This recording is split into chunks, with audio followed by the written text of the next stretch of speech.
finish na siya ng bongga. Ayan.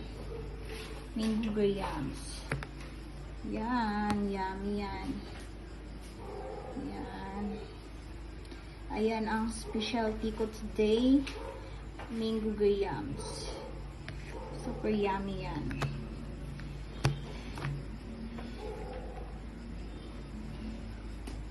Alam niyo naman kung paano gawin yan, di ba? It's easy to make mango grahams. Kita ko sa inyo. Sobrang yummy. Request to ni Mahal. Thanks, Mahal. I love you. Thank you sa mango grahams. May cheese pa yan, guys. Yummy yan mamaya. Ilagay ko sa ref. Palamigin ko siya ng bongga. Dalawa lang siya.